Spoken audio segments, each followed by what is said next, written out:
Just getting on here to give a quick little rundown on the RC Fishing Surfer version 2 or V2. If you guys are ever looking to replace your motor or your electronic speed controller, recently I had one of my motors smoke one day. I took it out, which was this one, and I've already felt the loss of power, so I was going to change it regardless. And plus it's pretty beat up and corroded because I'm in South Texas and I use it for salt water, and it does great in salt water. So whenever you go to replace your motor, what you're going to do is first you got to take your cage off. That'll be this here. There's 2 Phillips screws on the side and 2 on the bottom. Then you're going to take off this hex nylon nut and pull your propeller out, and then there's a brass piece right behind the propeller with the set screw. You're going to need an Allen head to take that off. Just loosen it and pull the brass piece off.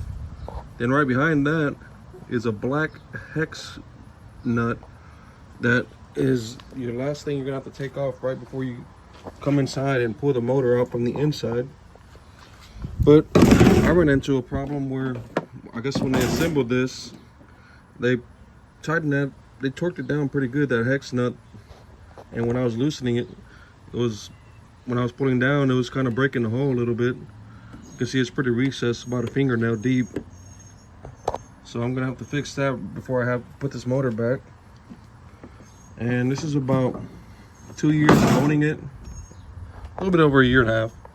And then once you take your motor out, you're gonna have to undo these 3 wires.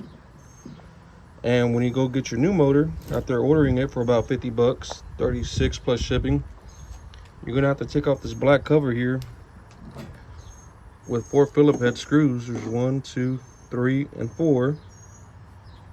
And just take that plastic cover off or move it to the side, whichever one might be easier, because these little wires that your motor plug into are not very long at all. And it'll just make your day a lot easier. And they send you this piece of paper with it too, saying that, pretty much explaining that these wires aren't labeled or colored where your motor hooks up to. None of them are labeled or colored or any kind of indication of where they go. So you're gonna have to do a trial and error according to the paper, and just pretty much test if the propeller, if you put your hand behind the propeller according to the paper and it blows the air in your hand or blows it outward, then it is okay. If not, disconnect 2 random wires from the motor and reverse the wires. So luckily I got lucky for the first try. I put it on right and tested it, and it was blowing perfect. I just have to fix the hole before I put the motor back on. And the main reason the motor was smoking was this electronic speed controller. It went bad on me, which is another 50 bucks, about the same price as the motor, 36 plus shipping. And that's under the plastic cover too. You can see it here. And the reason that went out, according to the company that sold me this boat, which I like the product, works great, definitely takes 2 to 3 foot waves, no problem. 4, you're kind of pushing it, but it'll flip right back up. So the main reason that electronic speed controller went out was these little holes here. There's one on each side, which is for the water cooling for that speed controller. Got clogged up with seaweed or sand or any kind of debris, and just knocked it out. And there's not going to be any physical indication that's going to be out, other than when you go try to start it and maybe your motor starts to smoke like mine did. But other than that, there's not going to be any physical features that you're going to see on this speed controller itself. And when you go to replace the speed controller, obviously you're going to have to take off your black cover, and you're going to have to, let me grab the screwdriver. You're going to have to undo this little tubing, this plastic rubber tubing. There's one on each side. Then you're gonna have to undo this 3 colored wire. It runs down into the a little deeper in here, and then I think it reads LH or LM, left motor, I'm assuming. And then you're gonna have to grab some snips, some kind of cutters, to cut your neutral and your hot right below where they soldered, and take off the heat shrink and all that kind of thing. And you're gonna have to restrip your new wire of your new speed controller and solder everything back, heat shrink it back. You're gonna need your lighter, your flux and solder and all that good stuff. And everything just plugs back in. You just replug this little 3-colored wire. After you solder everything, your neutral and then your hot, put your rubber tubes back in.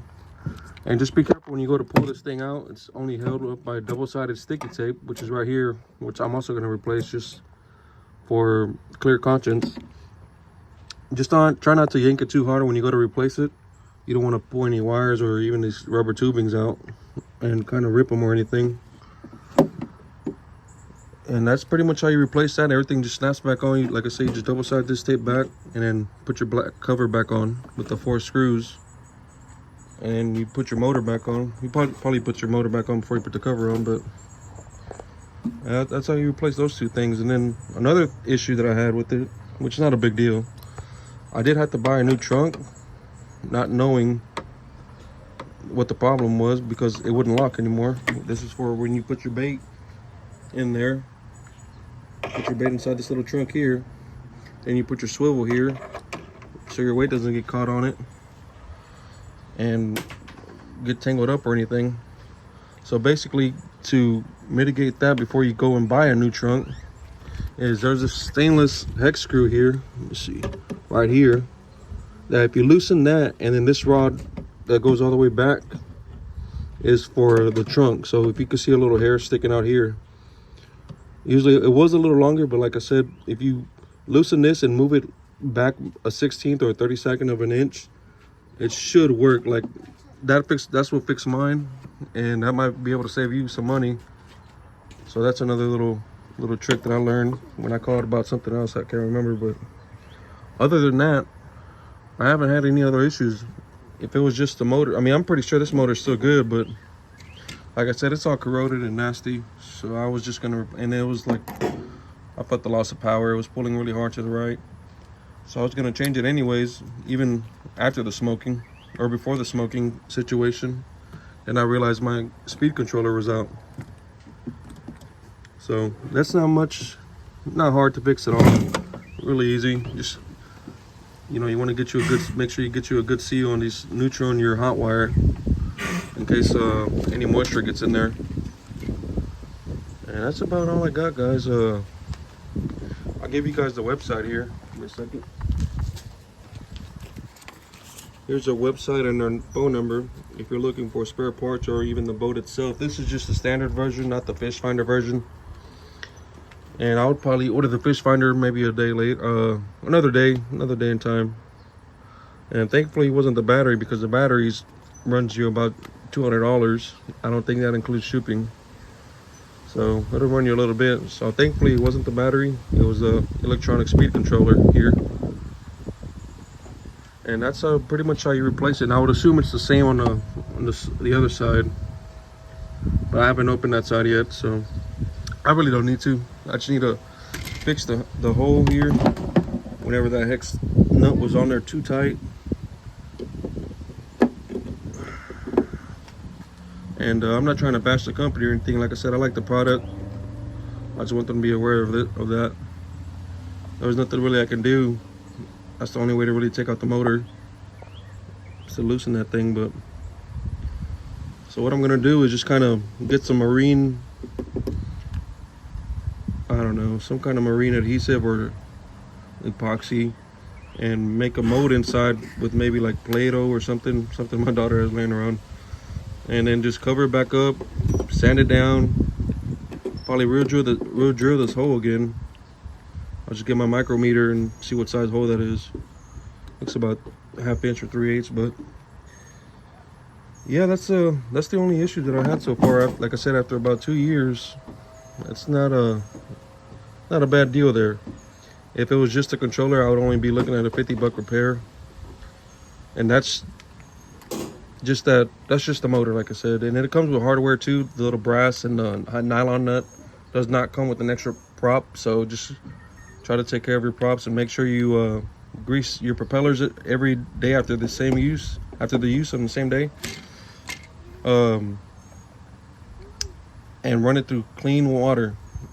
whether it's in a kid's pool or your bathtub or even in a bucket, 5-gallon bucket, and just run your motors with it on, just to flush out any kind of debris that may have gotten in any of these holes on the left side or the right, just to kind of make sure, you know, that doesn't happen to you, and you know you have to dump another $100 in it, or just a $50 because I just decided to replace the motor anyways. I mean, your motor might still be good and you just have to replace your speed controller. So but yeah, that's how you kind of mitigate it. Just try to keep up with maintenance on it, just you know, grease, and try to keep any moisture out of it, especially when it rains. I know it's kind of hard, especially with the actual controller itself. You really don't want to get any sort of moisture in that kind of thing, because I've had to buy another controller just because, for that reason. It shorted out, it got wet, but it was kind of my fault. But you really don't want to wet those controllers at all. I want to try to keep everything dry, and usually what I like to do after I launch my bait out, put this in the bed of my truck, unhook the battery, and then turn off the remote until I catch something. I've caught some pretty big fish with this thing. So yeah, that's about it. I mean, it's pretty, I wouldn't use it for big surf fishing, especially here in Galveston in South Texas. Those waves get up to 4 or 6 feet. I would probably prefer a drone, but I use this a lot for the bay, Galveston Bay, or anything like that. So for what I use it for, it's perfect. So yeah, that's a quick little thing there, and it's all pretty easy. Like I said, just try to give it a quick rundown. If I can do it, you can do it. I'm not no electrician or anything like that, so nothing a few videos of YouTube of how to solder or anything can, you know, you can't figure out yourself. So I appreciate you guys for watching. You guys have a blessed one.